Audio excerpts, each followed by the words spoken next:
We are at number 4, here to talk about Days of Our Lives, the final American soap opera in these rankings. So that means there's no American soap opera in the top 3 of my rankings for October, which really isn't that surprising. Days being the highest American soap opera could be surprising, seeing that it's the lowest in the ratings in America. But Days of Our Lives has always been my soap opera. I have the longest history with this show. I watched it as a kid with my grandmother way back in the early 90s. So I have quite the history with Days of Our Lives. But over the past decade and a half, my relationship with Days is more negative than positive. By far, I've sworn off this show several times now, honestly. But clearly, I always come back. And I really thought last time was the last time I would watch because Ron, I can't pronounce his last name, so I'm just going to call him Ron. Sometimes as a writer, he really gets on my fucking nerves. I can't lie. We did it both on One Life to Live and General Hospital. He got on my fucking nerves eventually. And on Days, he eventually did that as well. And it goes back once again to diversity on soap operas. I feel very strongly about this on this channel, in case you cannot tell, because on every fucking show, I end up talking about diversity because I just feel strongly about it when it comes to the entertainment business. Because I hate that minorities have had to fight for so fucking long just to get more airtime on TV or movies, and especially on soap operas. Soap operas have been the worst medium in America when it comes to diversity. And so at one point, Ron had the character Lonnie, who is a black woman who he at the time didn't develop, basically get on her knees and have to beg another woman. And it was just cringy and it was terrible writing. And I hated that the character of Lonnie had to do that when it's just an underdeveloped character in the fucking first place. But this year, with all the soap operas finally trying to get diverse again, uh, Days has done a good job with that, which I will get to because it has to do with the actress Jackée Harry, who of course is a great actress in primetime in the comedies in the past, but she also started on soap operas on Another World. Now, 2020 was the first time since I was a kid in the early 90s that I didn't watch even one episode of Days. In 2020, I did not see one episode of Days of Our Lives. I saw zero. But because I knew I was going to eventually want to do this on the channel, I started watching again at some point early in the spring of 2021. And I actually was surprised how much I was enjoying most of the show. Most. Like half the show is actually really entertaining, and the other half is really, really boring. And I don't know why there's such a fucking difference between those stories, but there is.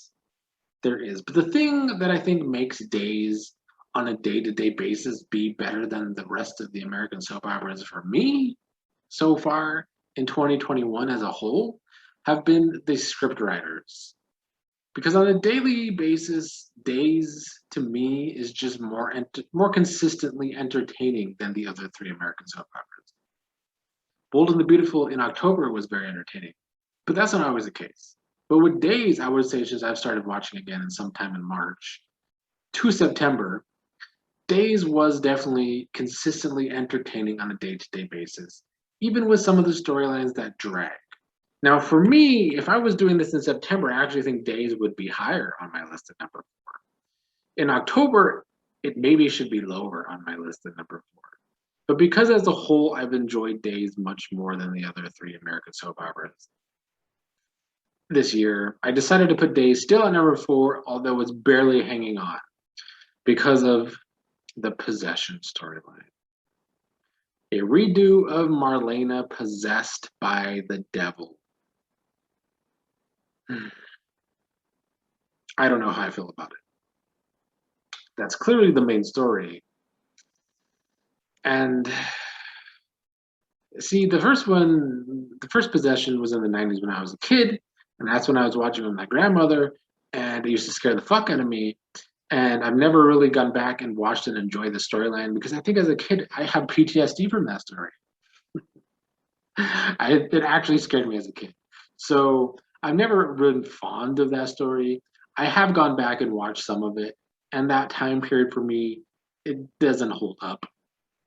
James E. Riley was the writer, and his early years of writing in the 90s were great. But once the possession came around, I feel like the quality of the show went down as well. It kind of came back up towards the end of his run because of Kristen, but the possession itself for me, it's a mixed bag. I don't know how I feel about it. It's over the top, clearly, very sci-fi, very horror. So them revisiting it is kind of a surprise. It seems desperate to me that they're desperate to get ratings because the first time the possession was a ratings winner to say the least. But this time I don't think it has been. In fact, I think it's actually hindered the ratings because it seemed like Days' ratings, although the lowest on the totem pole, were at least getting to a consistent place towards the late part of the summer. But I feel like since the possession has started, they've lost some viewers. So the gamble might not have paid off. But let's get back to Jackie Harry, who is playing the character of Paulina. And finally, it seems like Days, for the first time since the early 2000s with Lexi and Abe, when Lexi was a villain, they seem invested in their black characters because of Paulina, who is a just brings such energy to the show. She's highly entertaining, clearly, obviously, and she's the real mother of Lonnie, who Lonnie has yet to find out that, but she has told Marlena. And Abe has now proposed to Paulina. I've just highly enjoyed. I also love Chanel, a young black actress, a young black character. I mean, there's been two actresses played her because she was already recast, but I've liked both of them. So I enjoy that there seems to be some more fucking diversity in Salem again. I've also enjoyed EJ's return, which for me is a shocker because I hated the character of EJ. And I hated how EJ and Sammy basically ate the show alive. It was all about those two mostly, EJ, Sammy, Nicole, for a long fucking time. So I think I like EJ's return because it's not James Scott, because my association with James Scott as EJ is just dislike for the show as a whole and the fucking rape story. But we're not going to talk about that right now. I don't know how to pronounce his name, Dan Farigal. I can't pronounce his last name. But I've highly enjoyed Dan in the role of EJ. I was loving the little triangle between Sammy, Lucas, and EJ because Sammy was actually with her fucking soulmate Lucas. It's not EJ, it's Lucas. Hate to break it to Jamie fans, but it's true. So I was enjoying that little tidbit of Sammy cheating on EJ with Lucas. Fortunately, Sammy's off the canvas right now as well. She'll probably be returning soon, though, and I look forward to that because that will bring that alive again. But EJ and Nicole actually have a lot of chemistry this go round. I mean, they did the first time too, but I don't know why they insist that they want to put Nicole with Rafe. Rafe is a dead end character. Rafe has never worked as a character, ever, on this fucking show. Let it be known that Rafe as a character has never worked on Days of Our Lives. Some of the stories not working is like anything with Ava. I don't know why she's here. Fucking Justin and Bonnie is terrible. I hate that they have one of my favorite characters, Jack, saddled with an annoying new kid named Gwen. Yeah, I haven't really been into that. And I mean, fuck Missy Reeves. She just sucks. And she's just ruined Jack again. It's always Missy Reeves' fault. Missy Reeves has made me hate Jennifer, but I've always loved Jack. And I wish Jack had more to do right now than he does. The Trip, Chanel, Johnny, and Allie, the younger set right now, that's another reason why I have enjoyed Days so far. We seem like we were getting a throuple between Trip, Chanel, and Allie. I kind of wish they would have pushed that more, but they've gone with Johnny, Allie's twin, coming back and into Chanel. But I've enjoyed that quad, and there's a lot they could do with that younger set because they all can be good when they're given material. And I feel like they all have chemistry with each other for the most part. I wish they could make Allie and Trip more exciting as characters. They could be boring, especially together as a pair. They they don't have chemistry. Those are the only two that don't have chemistry. But Chanel has chemistry with all three. She has chemistry with Ali and Johnny and even Trip. And Trippin has chemistry with Chanel and could with Johnny, honestly. I think that would be a great direction for the story, is to have Trip and Johnny end up hooking up. But I like this story between the younger set, and they're all just very like, they all just work together well.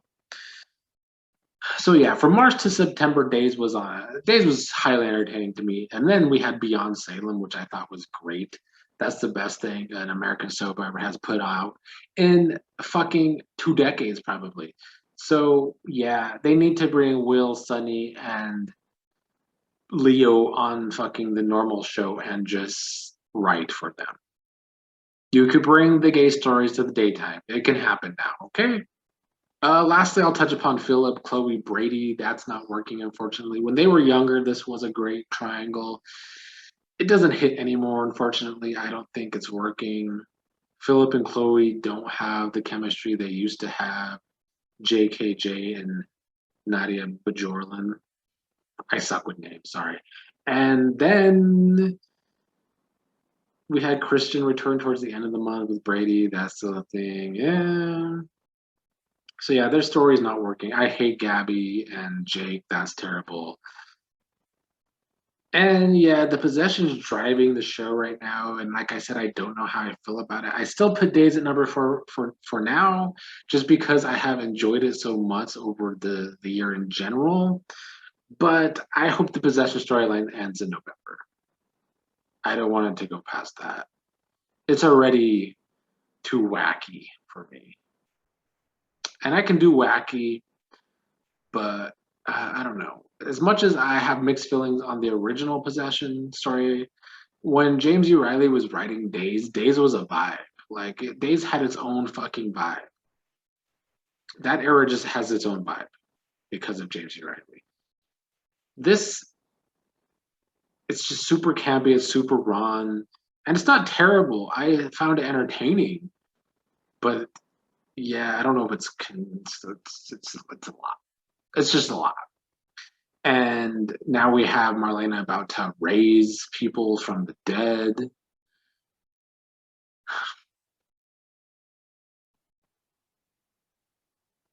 I mean, I guess it's taken, I'm surprised it's taken this long to have zombies on an American soap opera, but I guess we're going to have zombies on an American soap opera. So I don't know. I don't see Day staying this high in my rankings going forward, at least not in November, unless the possession ramped up. John already found out about it. So that to me makes me think it's moving very quickly and hopefully about to end in November. I don't know if that's true, but I hope so. Hopefully, at least by early December. It needs to be over by fucking Christmas for sure, because I'm about to be sick of it. And it sucks because I've been enjoying Days, but of course, Days just goes a little too far.